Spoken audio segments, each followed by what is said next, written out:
رسوله الكريم أما بعد فأعوذ بالله من الشيطان الرجيم بسم الله الرحمن الرحيم وقل جاء الحق وزهق الباطل إن الباطل كان زهوقا صدق الله العظيم. جناب شیخ القرآن حضرت مولانا ہدایت اللہ صاحب، دیگر قائدین جماعت اسلامی اور اس خوبصورت مجلس میں شریک ہری پور شہر کے قابل احترام بزرگوں، میرے پرجوش پرعزم سربکپ، میرے ہم قدم ہم فکر انقلابی نوجوانوں اور میرے ساتھیوں، السلام علیکم ورحمۃ اللہ وبرکاتہ.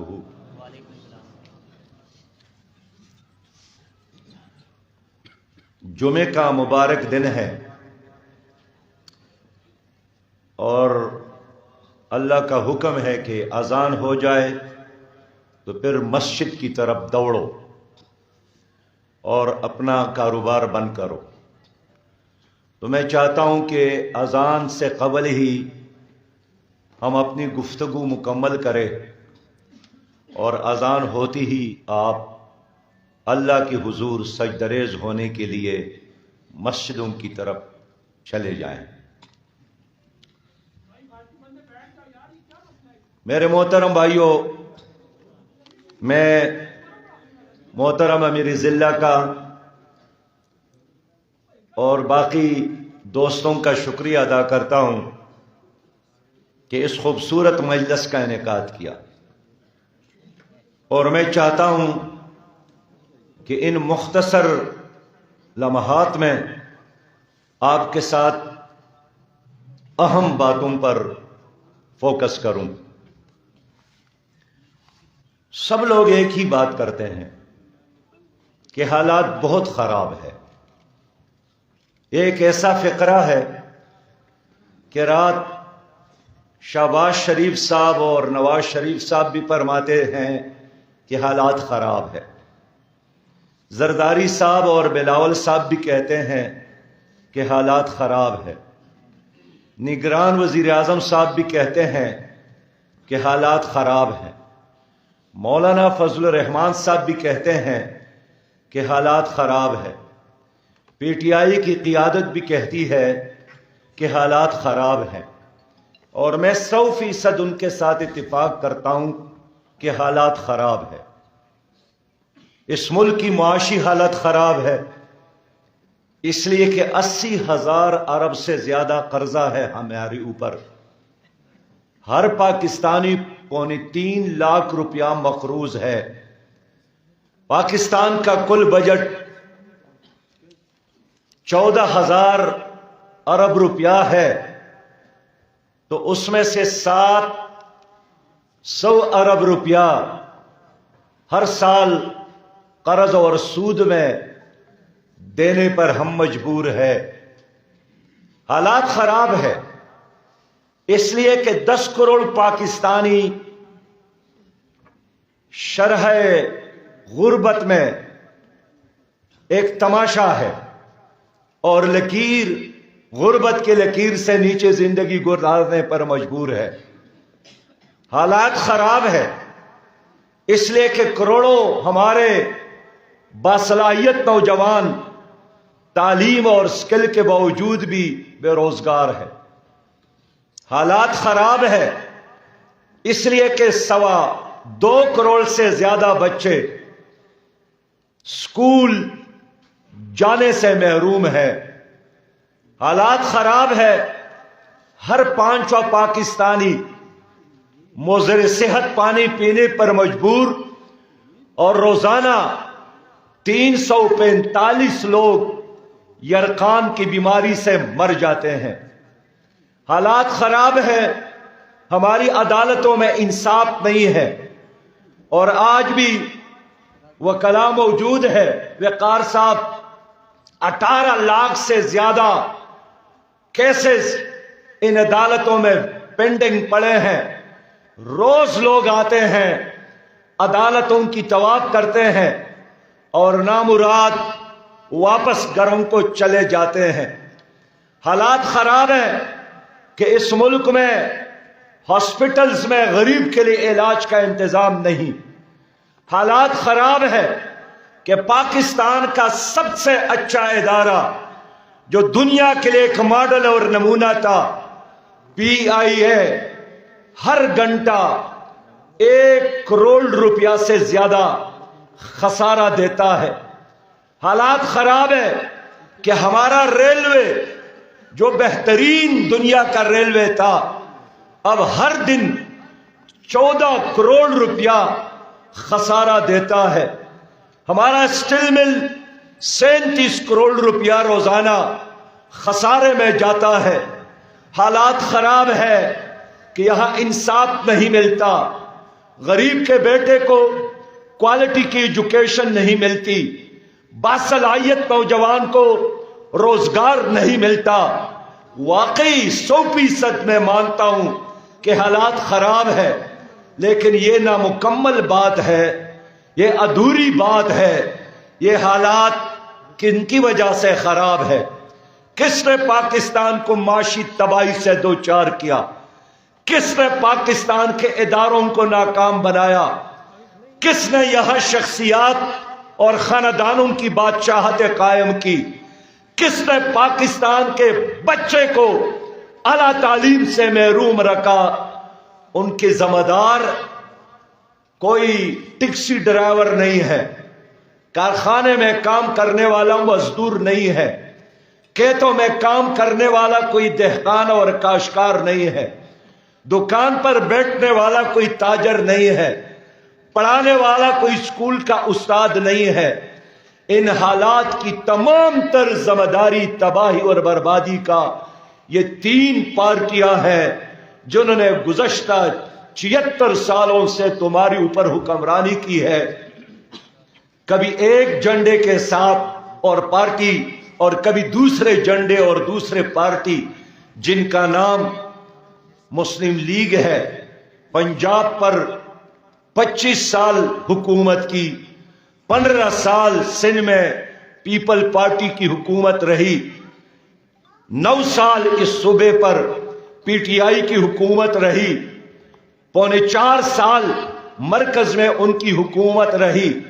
تو آج اگر اس ملک میں تباہی ہے، 35 سال اس ملک پر جرنیلوں نے حکومت کی، ایوب خان کی شکل میں، ضیاء الحق اور یحییٰ خان کی شکل میں، پرویز مشرف کی شکل میں، تو ان پاکستان کی جغرافیائی تباہی کی ذمہ داری اور پاکستان کی معاشی تباہی کی ذمہ داری یہ کوئی اور نہیں ہے، نہ جنات ہے، نہ کوئی باہر کی کوئی طاقت ہے۔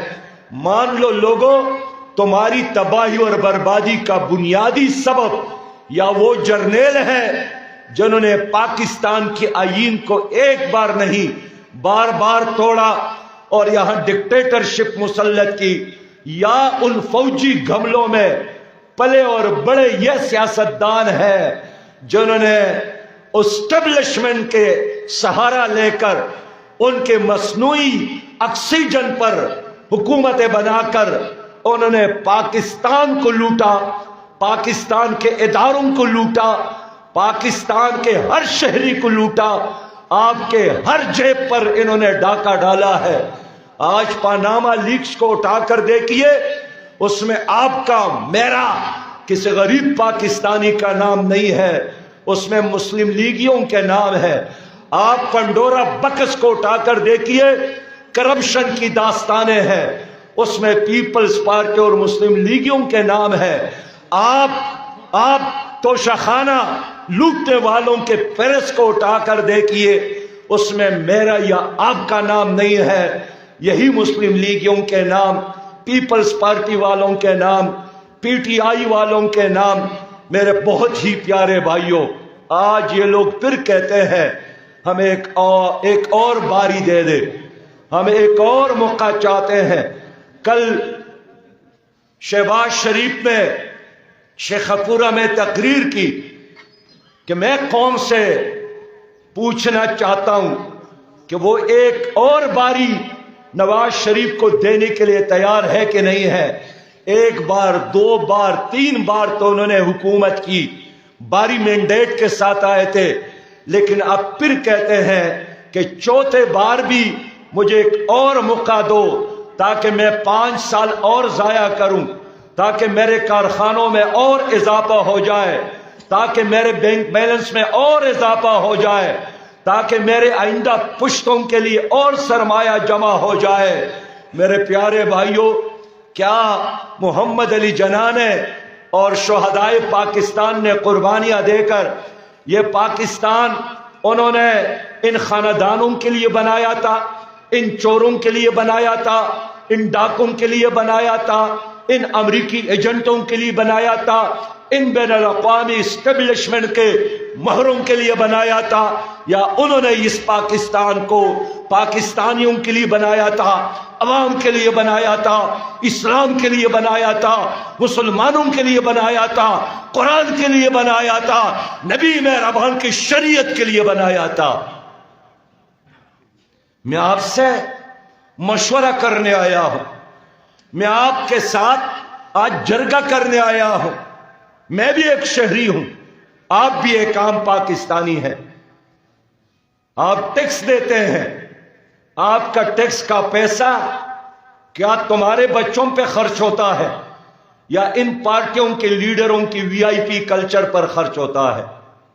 یہ کہاں کا انصاف ہے کہ ایک گورنر جس کا کوئی جاب اور کام نہیں ہے 100 کلومیٹر کے گھر پر رہتا ہے، ایک کمشنر 104 کینال گھر پہ رہتا ہے؟ کیا ان کو شرم نہیں آتی؟ کیا ان کے آنکھوں میں کوئی حیا نہیں ہے کہ غریب کا پیسہ، مزدور کا پیسہ، ٹرک ڈرائیور، ایک ٹیکسی چلانے والا وہ ٹیکس دیتا ہے، اور وہ ٹیکس دیتا ہے، آپ لوٹنے والے ہیں، آپ ڈاکہ ڈالنے والے ہیں۔ یہی وہ لوگ ہیں جنہوں نے پاکستان کو آگے جانے کی بجائے اندھیروں کے میں دھکیلا ہے۔ آج پاکستان کا پاسپورٹ، گرین پاسپورٹ، سبز پاسپورٹ دنیا کے آخری 4 کمزور ترین پاسپورٹوں میں شامل ہوتا ہے۔ آج پاکستان کا عدلیہ، یہاں وکیل صاحب بیٹے مائنڈ نہ کرے، دنیا کے کمزور ترین عدلیوں میں 129ویں نمبر پر ہے، مراعات لینے میں ٹاپ 10 میں شامل ہے، لیکن کارکردگی میں 129ویں نمبر پر ہے۔ میرے پیارے بھائیوں، جو عدالتوں کو ٹھیک نہیں کر سکے، جو تعلیمی اداروں کو ٹھیک نہیں کر سکے، جو غیر آباد زمینوں کو آباد نہیں کر سکے، جو نوجوانوں کو اچھی تعلیم نہیں دے سکے، جو مظلوم کو انصاف نہیں دے سکے، جو پاکستانیوں کے چہروں سے مسکراہٹیں چرا کے لے گئے، آج وہ لوگ پھر کہتے ہیں ہمیں ایک اور باری دے دے۔ میں آپ سے پوچھنا چاہتا ہوں، ان ظالموں کو ایک اور باری دینے کے لیے تیار ہے آپ لوگ؟ یہ اپنے مستقبل کو تباہ کرنے والی بات ہے، یہ اپنے آئندہ نسلوں کے ہاتھوں میں ہتھکڑیاں ڈالنے والی بات ہے۔ باپ بھی کڑا، بیٹا بھی کڑا، بھائی بھی کڑا ہے، بیٹی بھی کڑی ہے، بھتیجے بھی کڑے ہیں، بانجی بھی کڑے ہیں۔ اس طرح نظام تو اس جمہوری دنیا میں کہیں بھی میں نے نہیں دیکھا ہے جس طرح نظام ان لوگوں نے تمہارے اوپر مسلط کیا ہے۔ یہ تمہارے دشمن ہیں، انہوں نے تمہاری خوبصورت جنت نظیر کشمیر کو انڈیا کے حوالے کیا۔ یہ وہ لوگ نہیں ہیں جنہوں نے ریمنڈ ڈیوس کو امریکہ کے حوالے کیا، 3 شہری انہوں نے قتل کیے۔ یہ وہ لوگ نہیں ہیں جنہوں نے آپ کی بہن عافیہ صدیقی کو امریکہ کے حوالے کیا، 86 سال ان کو سزا سنائی گئی ہے۔ اس کا جرم کیا ہے؟ وہ مسلمان ہے، وہ حافظ قرآن ہے، وہ دنیا کے 7 جینیس ترین خواتین میں شامل ہے۔ اس پر الزام یہی ہے کہ افغانستان کے باگرام ایئرپورٹ میں انہوں نے ایک افغانی سے، ایک فوجی سے کلاشنکوف چھین لی اور اس کلاشنکوف سے اس نے امریکی فوجی پر فائر کی۔ کیا آپ کی عقل یہ بات مانتی ہے؟ آج آپ کی وہ بہن آپ کے انتظار میں ہے، ان کی وکیل ہے، وہ وکیل کہتا ہے کہ اگر پاکستان کی کوئی حکومت سنجیدگی کے ساتھ عافیہ کی رہائی کی بات کرے تو ان کی رہائی ممکن ہے۔ ان کے دان شہید ہو گئے ہیں، ان پر تشدد کی وجہ سے ان کی کان کی سماعت ختم ہو گئی ہے۔ ڈاکٹر عافیہ، اس کی آواز میں نے ان کے ایک نعت سنی ہے اور اس نے اپنی ماں کو پیغام دیا ہے کہ میری ماں اگر مجھے موت آ جائے میرے لیے نہ رونا۔ یہ الگ بات ہے کہ وہ زندہ ہے اور ان کی ماں رحلت کر گئی، اس نے اپنی بیٹی کے چہرے کو نہیں دیکھا، لیکن عافیہ نے ان کو پیغام دیا تھا کہ میں قیامت میں حضور صلی اللہ علیہ وسلم کے قدموں میں بیٹھ کر فریاد کروں گی کہ پاکستانیوں نے مجھے ڈالرز کے عوض یہودیوں کے ہاتھوں بیچا تھا۔ وہ بہن تمہارے گریبان میں ہاتھ نہیں ڈالے گی۔ کون ذمہ دار ہے؟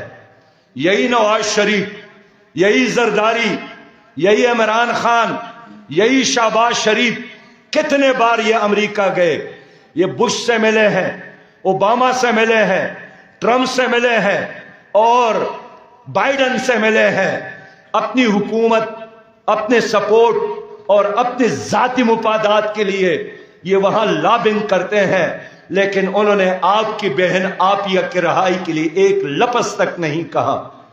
کہ اب وقت نہیں ہے کہ ان لوگوں سے پوچھے؟ میری بیٹی ہے، آپ کی بیٹی ہے، اگر ہم مسلمان ہیں اور ہم نبی مہربان کی امتی ہے تو ڈاکٹر عافیہ صدیقی ہماری بہن ہے کہ نہیں ہے؟ ہماری ماں ہے کہ نہیں ہے؟ اس قوم کی بیٹی ہے کہ نہیں ہے؟ تو اگر میری بیٹی، میری ماں دشمن کے قید میں پڑی ہو تو ایک باضمیر انسان اور مسلمان کی حیثیت سے میں کس طرح آرام کے ساتھ رات گزار سکتا ہوں اور دن کو جی سکتا ہوں؟ یہ لوگ پھر آئے ہیں کہ ہمیں ایک اور باری دے دے۔ آپ ان سے پوچھئے، کارکردگی بتائیں، آپ ان سے پوچھئے کہ کوئی کارنامہ تو دکھائیں۔ میرے دوستو، آج فلسطین کا مسئلہ بہت بڑا مسئلہ ہے، اس امت کا نمبر 1 مسئلہ ہے۔ آج 87 دن ہو گئے، 87 ان پہ لوہی کی بارش جاری ہے، وہاں بارود کی آگ میں ہمارے بھائی جل رہے ہیں، بہنیں جل رہے ہیں، فرشتے جیسے بیٹیاں جل رہی ہیں، پھول جیسے بچے جل رہے ہیں۔ اقوام متحدہ کا سروے ہے کہ 50,000 مائیں ایسے ہیں جن کے تن پر، جن کے پیٹوں میں اولاد ہے، لیکن کتنے ایسے مائیں ہیں شہید ہو گئے اور ان کے بچے ان کے پیٹ میں جل گئے۔ انہوں نے آسمان کے سورج کو نہیں دیکھا، انہوں نے اپنے والدہ اور والدہ کی چہرے کو نہیں دیکھا اور جل گئے۔ ان کا جرم کیا ہے؟ کیوں فلسطینی لڑ رہے ہیں مسجد اقصی کے لیے؟ تو کیا مسجد اقصی ان کا ہے یا ہمارا بھی ہے؟ کیا یہ عمر ابن خطاب نے ہمارے حوالے نہیں کیا تھا؟ کیا یہ صلاح الدین ایوبی کی امانت نہیں ہے؟ آج وہی مسجد اقصی ہمیں پکار رہی ہے، آج غزہ کے لوگ ہمیں پکار رہے ہیں۔ کہاں گئے وہ پاکستان؟ کہاں گئے عالم اسلام؟ کہاں گئے 58 اسلامی ممالک؟ کہاں گئی وہ 74 لاکھ اسلامی فوج؟ امریکی ڈر اور خوف کی وجہ سے سب خاموش ہے۔ ان حکمرانوں نے اسلام آباد میں بے غیرتی کا کفن اپنے اوپر ڈالا ہے کہ ہمیں کچھ نظر نہیں آتا۔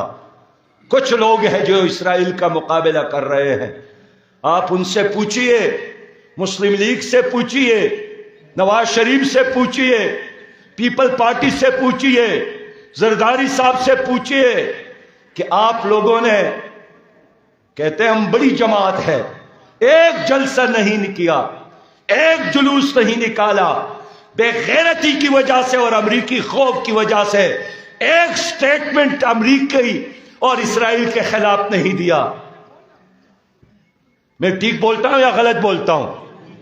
ہم نے ملین مارچز کیے، میں نے تمام سیاسی جماعتوں کو اکٹھا کیا، ہم نے ترکی اور ایران اور قطر کا دورہ کیا، ہم نے اسلام آباد میں ایک ایک سفارت خانے پر جا کر دستک دی، غزہ کے لیے، فلسطین کے لیے۔ میں نے ایران کی حکومت سے بات کی، مجھے راستہ دو۔ میں نے ترکی کی حکومت سے بات کی، مجھے راستہ دو۔ میں اس قوم سے تعلق رکھتا ہوں جنہوں نے 1948 میں دیر، بنو، باجول، وزیرستان سے عظیم لشکر روانہ کر کے سری نگر کے گلیوں اور کوچوں میں انڈیا کا مقابلہ کیا تھا۔ میں نے فلسطین کی لیڈر اسماعیل ہانیہ سے بھی عرض کیا کہ میں مرنا چاہتا ہوں، آپ کے ساتھ ایک مورچے میں دشمن کے ساتھ لڑتے لڑتے جام شہادت چاہتا ہوں۔ میں نے کہا میرے ساتھ ایسے غیرت مند پاکستانی موجود ہے جو بخار کی بجائے، کینسر کی بجائے، کسی ایکسیڈنٹ میں مرنے کی بجائے چاہتے ہیں کہ یہاں آ جائے اور یہاں لڑتے لڑکے ان کو موت آ جائے، اور قیامت میں اللہ ان سے پوچھے کہ آپ تو ہری پور میں تھے، آپ تو پشاوری تھے، آپ تو لاہوری تھے، آپ کی لاش یہاں کیسے آئی؟ اور وہ جواب دے سکے کہ میرے رب مسجد اقصی کی تحفظ کے لیے اپنی ماں، بہنوں اور بیٹیوں کی پکار پر لبیک کہتے ہوئے میں یہاں پر آیا تھا۔ لیکن ہمارے راستے میں کون رکاوٹ ہے؟ یہی مسلمان حکمران۔ میرے پیارے بھائیو، ہم یہی کر سکتے تھے۔ ہم نے یہاں 1 ارب اور 40 کروڑ روپیہ اکٹھا کر کے ان کے حوالے کیا، لیکن شرمندگی کے ساتھ میں نے حماس کی لیڈر سے کہا کہ میں یہ آپ کو دیتے ہوئے شرم محسوس کرتا ہوں، اس لیے کہ مجھے جہاز کے مقابلے میں آپ کو جہاز دینا چاہیے تھا، آپ کو توپ دینا چاہیے تھا، آپ کو ٹینک کے مقابلے میں ٹینک دینا چاہیے تھا۔ اگر اسرائیل کے ٹینک غزہ میں داخل ہو سکتے ہیں تو مصر، لبنان، شام، ترکی، پاکستان اور ایران اور عربوں کے ٹینک وہاں داخل کیوں نہیں ہو سکتے؟ کاش یہاں جماعت اسلامی کی حکومت ہوتی۔ میں اللہ پر ایمان کے ساتھ یہ بات کرتا ہوں، ہماری حکومت ہوتی، میں یا میرا کوئی بھائی وزیر اعظم ہوتا، کوئی کارکن وزیر اعظم ہوتا، اسرائیل میرے بھائیوں پر ایک گولی بھی نہیں چلا سکتے تھے۔ ان کو یقین ہوتا کہ پاکستان میں جماعت اسلامی موجود ہے، یہ بزدل یہودی ہے، یہ ڈرپوک یہودی ہے، یہ موت سے ڈرتے ہیں، یہ شراب کے ساتھ محبت کرتے ہیں، یہ بدکار، ساہوکار، سودخور قوم ہے۔ کبھی بھی انہوں نے میدان میں ہمارا مقابلہ نہیں کیا، لیکن اس وقت تو میدان میں ان کا مقابلہ کوئی کرنے والا نہیں ہے سوائے ان چند لاکھ فلسطینیوں کی۔ آپ ان سے پوچھے کہ امریکی خوف سے آپ خاموش رہے اور اب ہری پور آ کر ہم سے ووٹ مانگتے، اب ایبٹ آباد میں دوبارہ ہم سے ووٹ مانگتے۔ میرے پیارے بھائیوں، اس ملک میں سودی نظام ہے، سودی نظام اللہ اور رسول کے ساتھ جنگ ہے۔ نبی مہربان نے فرمایا ہے کہ جس طرح ایک آدمی اپنی ماں کے ساتھ بدکاری کرے اور نکاح کرے، اسی طرح سود کا نظام ایک گناہ ہے۔ لیکن یہ سود کا نظام کن لوگوں نے تمہارے اوپر مسلط رکھا ہے؟ ان 3 پارٹیوں نے اور انہی جرنیلوں نے جنہوں نے ماضی میں حکومتی کی ہے۔ تو جو حکومت، جو سیاسی جماعت کا لیڈر عافیہ کے لیے بات نہیں کرتا، کشمیر کے لیے کچھ نہیں کرتا، فلسطین کے لیے کچھ نہیں کرتا، معیشت کو ٹھیک نہیں کرتا، انصاف نہیں دے سکتا، کیا ان کو یہ حق ہے کہ وہ دوبارہ آ جائے کہ مجھے ایک اور باری دے دے؟ 100 سال بھی ان پارٹیوں کو مل جائے، 100 سال، پیپلز پارٹی، مسلم لیگ اور پی ٹی آئی یا ان کے اور ایجنٹوں کو، یقین کرے پاکستان مزید تباہ اور برباد ہو جائے گا۔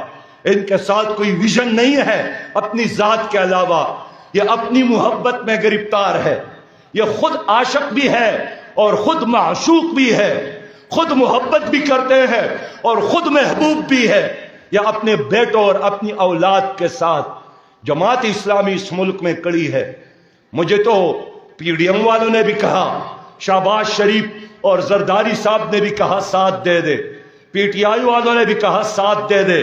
میں نے کہا کہ میری جماعت ایک نظریاتی جماعت ہے، میری سیاست کا محور ذاتی مفادات اور دولت کا حصول نہیں ہے، میری سیاست کا مرکز اور محور اس ملک کے عوام ہے اور اس ملک میں اسلامی نظام کا نفاذ ہے۔ اس لیے میں نے کسی کا ساتھ نہیں دیا۔ آج میں تنہا کھڑا ہوں، لیکن میں کہتا ہوں اللہ میرے لیے کافی ہے، اللہ ہمارے لیے کافی ہے۔ حسبنا اللہ، اللہ کافی ہے، نعم المولا و نعم النصیر، وہ بہترین کارساز اور بہترین مددگار ہے۔ میرے لوگوں، میرے بھائیوں، میں آپ لوگوں سے یہی عرض کروں کہ یہ جو ترازو ہے آپ کے سامنے، یہ عدل کا نشان ہے۔ اللہ نے کتاب قرآن نازل کی ہے اور ترازو، لقد ارسلنا رسلنا بالبینات وانزلنا معهم الکتاب والمیزان، کتاب قرآن حکیم ہے اور میزان عدل اور انصاف کا نظام ہے۔ میں اس لیے چاہتا ہوں، میں فیصل کی بات نہیں کرتا، میں خالد کی بات نہیں کرتا، میں غزن کی بات نہیں کرتا، میں حفیظ الرحمان کی بات نہیں کرتا، میں ترازو کی بات کرتا ہوں۔ میں ترازو کے لیے ووٹ مانگنے آیا ہوں۔ آپ ترازو کا ایمبیسڈر بنے، آپ ترازو کا سفیر بنے۔ یہ ترازو ہے جس پر مسلمان تو کیا غیر مسلم بھی اعتماد کرتا ہے، جس پر دکاندار اور خریدار دونوں اعتماد کرتا ہے۔ یہ کبھی بھی جھوٹ نہیں بولتا، یہ ہمیشہ انصاف کرتا ہے۔ سپریم کورٹ کے ماتھے پر بھی یہی ترازو کا نشان ہے، اس لیے کہ عدل کا نشان ہے۔ میرے لوگوں، آپ لوگوں نے ہم پر اعتماد کیا، میں آپ سے وعدہ کرتا ہوں کہ جس اشرافیہ کا میں نے ذکر کیا، جو ہر سال 17.7 ارب ڈالر ہضم کرتے ہیں بغیر ڈکار کے، ہم اس اشرافیہ کو لگام ڈالیں گے انشاءاللہ۔ ہم ان کا وی آئی پی پروٹوکول ختم کریں گے انشاءاللہ۔ ہم سادہ طرزی حکومت دیں گے۔ میں آپ سے وعدہ کرتا ہوں کہ آپ لوگ ہم پر اعتماد کریں۔ میرا پہلا کام اس ملک میں سودی نظام کا خاتمہ ہے۔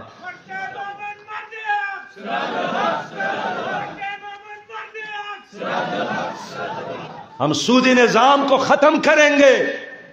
شرم کی بات ہے، انڈیا میں شرعی سود 6.7% ہے اور پاکستان میں 22.7% ہے۔ ڈوب مرنے کا لمحہ ہے کہ نہیں ہے؟ ہمارا خیال تھا پی ڈی ایم کی حکومت قائم ہو گئی، مولانا فضل الرحمان صاحب اس کا سربراہ ہے، کچھ نہیں کر سکیں گے تو یہ سود کو ختم کریں گے، لیکن 17% سے سود میں اضافہ ہوا شرعی سود میں، اور 22.7% تک پہنچ گیا۔ اس کی وجہ سے آج مہنگائی ہے۔ جماعت اسلامی پر اعتماد کرو، ہم انشاءاللہ تعالی بلا سود کا ایک معاشی نظام دیں گے۔ ہم دوبارہ پولیس ریفارمز کریں گے، ہم بیوروکریسی کا بھی دوبارہ انشاءاللہ تعمیر کریں گے۔ مجھے غزن صاحب نے بتایا آج آپ کے جلسے کو اوپن جگہ میں جلسہ نہیں کرنے دی۔ میں نے پوچھا دفعہ 144 ہے، اس نے کہا کہ نہیں۔ تو بھائی یہ کہاں کا نظام ہے؟ ملک میں تو کوئی مارشل لا نہیں ہے۔ میں نے غزن صاحب کو ایڈوائز کیا، آئندہ کسی آفیسر نے تمہارا راستہ روکا، تمام کارکنان کو لے کر ان کو دفتر میں محاصرہ کرو، ان کے دفتر کو تالے لگاؤ، ان کو دفتر سے باہر نہ آنے دو۔ اگر کوئی بیوروکریٹ قانون ہاتھ میں لیتا ہے پھر عوام اس کو یہی نہیں کرنے دیں گے۔ یہ آئین ہمارا، یہ پاکستان ہمارا، تم ہمارے چوکیدار، تم ہمارے مزدور، تم ہمارے ٹیکسوں پر تنخواہ لینے والے، تمہارے گاڑی میں یہ تیل ہمارا ہے، یہ جو تیل جلتا ہے یہ تمہارا نہیں ہے، یہ غریب پاکستانی کا خون جلتا ہے۔ ہمت کرو، ڈرنا نہیں، جھکنا نہیں، یہ ملک آپ کا ہے، یہ برہمنوں کا نظام ہم نہیں مانتے ہیں عوام شودر اور وہ برہمن ہوں گے۔ دور ہٹو امریکی یارو، پاکستان ہمارا ہے، دور ہٹو امریکی یارو، پاکستان ہمارا ہے، دور ہٹو جاگیردارو، پاکستان ہمارا ہے، دور ہٹو سرمایہ دارو۔ پاکستان لوگوں پیسے کی کمی نہیں ہے، میں فائنانس منسٹر رہا ہوں، پیسے کی یہاں کوئی کمی نہیں ہے، انصاف کی کمی ہے۔ میں فائنانس منسٹر تھا، پہلے بجٹ میں اپنے وزراء کے لیے 18,000 روپیہ تنخواہ مقرر کیا تھا۔ میں نے ان سے کہا کہ جو وعدہ کیا تھا کہ ہم خدمت کے لیے جا رہے ہیں، آپ کیسے مجھ سے مراعات مانگتے ہیں؟ ہم بچائیں گے، غیر ترقیاتی اخراجات ختم کریں گے اور پیسہ بچا بچا کر انشاءاللہ آپ کے بچوں کو مفت تعلیم دیں گے، آپ کے نوجوانوں کو بے روزگاری الاؤنس دیں گے، آپ کے بزرگوں کو بڑھاپا الاؤنس دیں گے۔ ہم ایک ایسا پاکستان آپ کو دیں گے جس میں غریب اور امیر سب برابر ہوں گے۔ اب تو ان کے کتے مزے کرتے ہیں اور آپ یہاں دکے کاتے ہیں کہ صبر کرو۔ یہ جو میرے اوپر قرضہ ہے 80,000 ارب کا، میں نے سوچا ہے اس کو کیسے ہم ختم کریں گے۔ اس اشرافیہ کی دولت کو قبضے میں لے کر ان کی پراپرٹیز، ان کے کارخانوں کو، ان کی حرام کے بنگلوں کو فروخت کر کے سارے قرض انشاءاللہ ہم ادا کریں گے۔ میں جانتا ہوں نہ نیب ان کا احتساب کر سکتا ہے نہ عدالتیں۔ میں عوام سے اپیل کرتا ہوں کہ اس کرپٹ ٹولے کا احتساب، اس کرپٹ مافیا کا احتساب ووٹ کے ذریعے کرے۔ آئندہ پولنگ سٹیشن کو اس منافقانہ سیاست کے لیے قبرستان بنا دے۔ ہم آپ کے خادم ہیں۔ یہاں توربیلا ڈیم کے متاثرین ہے کہ نہیں ہے تو ہاتھ اٹھا لے۔ آپ کو یاد ہے کہ جو اب آپ کو رائلٹی مل رہی ہے، خالد یہ کس کی کوششوں کا نتیجہ ہے؟ یہ میں نے کیا تھا، میں خیبر پختونخوا کا منسٹر تھا، میں نے یہ کیس اٹھایا تھا۔ میں ہر مظلوم کے ساتھ کھڑا ہوں، میں ہر کمزور کے ساتھ کھڑا ہوں۔ جس کا کوئی نہیں ہے اس دنیا میں، اللہ کے بعد پھر اس کی پشپنائی جماعت اسلامی کرے گی۔ اس لیے میرے پیارے بھائیوں، میرے ساتھ جمعے کا دن ہے، وعدہ کرے۔ آپ لوگوں نے ماضی میں مسلم لیگ کو ووٹ دیا ہے، بار بار دیا ہے، پیپلز پارٹی کو ووٹ دیا ہے، بار بار دیا ہے، پی ٹی آئی کو ووٹ دیا ہے، بار بار دیا ہے، لیکن اب کی بار دیانتدار، اب کی بار میں اپیل کرتا ہوں کہ اپنے لیے، اپنے بچوں کے لیے، آنے والے نسلوں کے لیے اس ملک سے ظلم اور جبر کے، اس اندھیر نگری اور چوپٹ راج کے خاتمے کے لیے جماعت اسلامی کو چانس دے، جماعت اسلامی کو موقع دے۔ میں بس یہی کہنا چاہتا ہوں کہ نہ منہ چھپا کر جیے، نہ سر جھکا کر جیے، ستمگروں کی نظر سے نظر ملا کر جیے۔ اگر ایک رات کم جیے تو کم ہی صحیح، یہی کافی ہے کہ ہم مشعل جلا کر جیے۔